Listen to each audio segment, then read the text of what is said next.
Hello friends, आज मैं आपको शोल्डर मैनेज चार्ट के बारे में बताऊंगी। बिल्कुल उसी तरह जैसे राजा रानी कोचिंग की प्रिया मैम बताती है, बिल्कुल उसी मेथड से आपको मैं बताऊंगी। आप लोगों को पता ही होगा कि हम शोल्डर को कम क्यों करते हैं। इससे पहले मैं टॉपिक बताना स्टार्ट करूं, उससे पहले मैं आपको बताना चाहती हूं, अगर आप बिल्कुल उसी मेथड से ब्लाउज़ सीखना चाहते हैं जैसे राजा रानी कोचिंग की प्रिया मैम बताती हुए, और वो भी फ्री में, तो आप वीडियो को पूरा देखें, चैनल को सब्सक्राइब करें और बेल आइकन को प्रेस करें ताकि आने वाली हर वीडियो आप तक पहुंच पाए और आप बिल्कुल उसी मेथड से सीखें जैसे राजा रानी कोचिंग की प्रिया मैम बताती हैं। तो हम वीडियो को स्टार्ट करते हैं। हमारे सामने सबसे पहले एक क्वेश्चन आता है कि हम शोल्डर को कम क्यों करें। शोल्डर को कम करने की सबसे बड़ी वजह ये है, जैसे जैसे हमारा जो नेक का शेप होता है या फिर नेक का डिप होता है, जैसे जैसे हमारा नेक का डिप बढ़ता है वैसे वैसे जो गले का फैलाव होता है, गला फैलते जाता है और उसकी वजह से हमारे शोल्डर गिरने लगते हैं, जिससे ब्लाउज़ बिल्कुल फिटिंग में नहीं आता है और देखने में भी बिल्कुल अच्छा नहीं लगता है। इसलिए हम शोल्डर को कम करते हैं, जिससे हमारे जो ब्लाउज़ में कंधे गिरने की जो प्रॉब्लम्स होती हैं वो पूरी कम होती हैं, कम हो जाए। जो हमें शोल्डर मैनर चार्ट देखना है उसके लिए हमें 3 मेज़रमेंट की ज़रूरत होती है। 3 मेज़रमेंट कौन से होते हैं? पहला नेक टिप, हमें नेक टिप कितना रखना है। दूसरा नेक शेप, तीसरा जो रेडी शोल्डर है हमें कितना रखना है। ये 3 मेज़रमेंट की हमें ज़रूरत होती है। तो सबसे पहले हम देखेंगे, जैसे सबसे पहले मैंने बताया, सबसे पहले हमें क्या देखना है, हमारा जो नेक शेप होता है। पहला नेक शेप, नेक शेप हमें नेक शेप क्या रखना है। दूसरा नेक डिप कितना रखना है। तीसरा हमें शोल्डर कितना रखना है, जो हमारा शोल्डर होता है, जो हमारा रेडी शोल्डर होता है कितना रखना है। जैसे हमें हमें नेक शेप क्या रखना है, जैसे हमें स्वीट हार्ट रखना है, हम स्वीट हार्ट बना लेंगे। जो हमारा स्वीट हार्ट है उसका हमें डिप कितना रखना है, और नेक डिप हमारे हिसाब से होता है, हमें कितना रखना है, 4 रखना है, 5 रखना है, 6 रखना है, 7 रखना है, 8 रखना है, ये हमारे हिसाब से होता है। जैसे हमें जो नेक डिप होता है उसे 7 इंच रखना है तो हम 7 सेंटीमीटर पे नाप लगाएंगे। और ये जो रेडी शोल्डर होता है, हमें जो शोल्डर लेना है, बिल्कुल जितना शोल्डर लेना है उस हिसाब से हम यहाँ पे लिख लेंगे। हमें शोल्डर लेना है 2 इंच, तो हम 2 इंच लिख लेंगे। हम इस चार्ट में देखेंगे जो हमारा रेडी शोल्डर है वो रेडी शोल्डर कितना है, इसको देखेंगे, और हमारा जो नेक शेप है उसके देखेंगे। इसी तरह से हम देखेंगे जो हमारा चार्ट है, कुछ 3-4 प्रकार के हैं।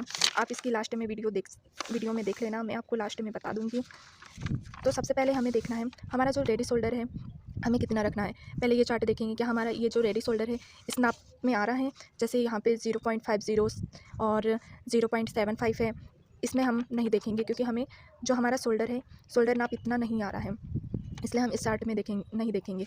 अब ये जो दूसरा चार्ट है, हम दूसरे चार्ट में देखेंगे क्या हमारा जो रेडी शोल्डर है 1 है या फिर 1.25 है, हम इसमें भी नहीं देखेंगे। इसमें हमारा जो रेडी शोल्डर है वो नहीं आ रहा है। फिर हम दूसरा नाप देखेंगे, दूसरे चार्ट में हम देखेंगे क्या हमारा इस चार्ट में आ रहा है, नहीं, हमारा जो चार्ट आ रहा है उसमें भी हमारा जो मेज़रमेंट है वो नहीं आ रहा है। फिर हम दूसरे चार्ट में देखेंगे क्या इसमें हमारा मेज़रमेंट आ रहा है, जी हाँ, इसमें हमारा जो रेडी शोल्डर है 2 है। इस चार्ट को हम देखेंगे, इसमें हमारा जो मेज़रमेंट है 2 है, तो 2 में देखेंगे। अब हम ये देखेंगे कि हमारा जो गले का शेप है वो कैसा है, तो हमारे गले का शेप है स्वीट हार्ट नेक, तो हम स्वीट हार्ट नेक में देखेंगे, और हमारा जो गले का डिप है वो कितना है वो देखेंगे। तो सबसे पहले हम देखेंगे हमारा जो गले का डिप है 7 है, तो सबसे पहले ये देखेंगे यहाँ पे जैसे 6 to 7 है, तो यहाँ से हम नहीं लेंगे क्योंकि यहाँ पे 7 की एंडिंग हो चुकी है। जहाँ से 7 की स्टार्टिंग हुई है वहाँ से हम नाप लेंगे।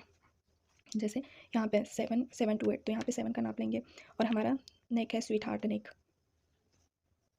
तो अब ये तीनों मेज़रमेंट हमारे पास में आ गए हैं, और यहाँ पे देखिए, यहाँ पे 2 भी लिखा है, यहाँ पे रेडी शोल्डर नाप भी लिखा है।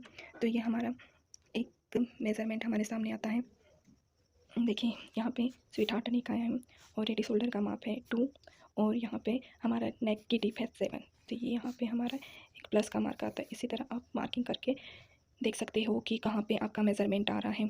तो यहाँ पे हमारा एक 2 -2 आ गया है। अब आगे हम देखेंगे, अब हम देखेंगे हमारा जो मेज़रमेंट आया है वो 2 आया है। अब 14 को 2 से माइनस करेंगे तो 12 आएगा। अब 12 में हम 2 को डिवाइड करेंगे तो 6 आएगा। इसी तरह हमारा शोल्डर का माप 6 आएगा। हमारा मेज़रमेंट 6 आया। मेज़रमेंट 6 कैसे लेंगे मैं आपको बताती हूँ। जैसे हम कभी भी जो हमारा अस्तर होता है या फिर कपड़ा होता है, हम डबल फोल्ड ऐसे फोल्ड करते हैं और फिर हमें 6 नापना है। ऐसा नहीं कि 6 नापना है, इस तरीके से हम जो हमारी शोल्डर की चौड़ाई होती है, जैसे शोल्डर को नापते हैं वैसे ही हमें यहाँ पे 6 नापना है। इसी तरह आप शोल्डर मैनर चार्ट को देखकर आपके शोल्डर की कटिंग कर सकते हो। आप स्क्रीनशॉट ले सकते हो। बिल्कुल इसी मेथड से आप फ्रंट और बैक शोल्डर का नाप ले सकते हो। आप इस मेथड को फॉलो करें, आपकी जो शोल्डर गिरने की प्रॉब्लम है, शोल्डर जो नीचे उतरते हैं, उसकी प्रॉब्लम पूरी दूर हो जाएंगी। Thank you for watching video.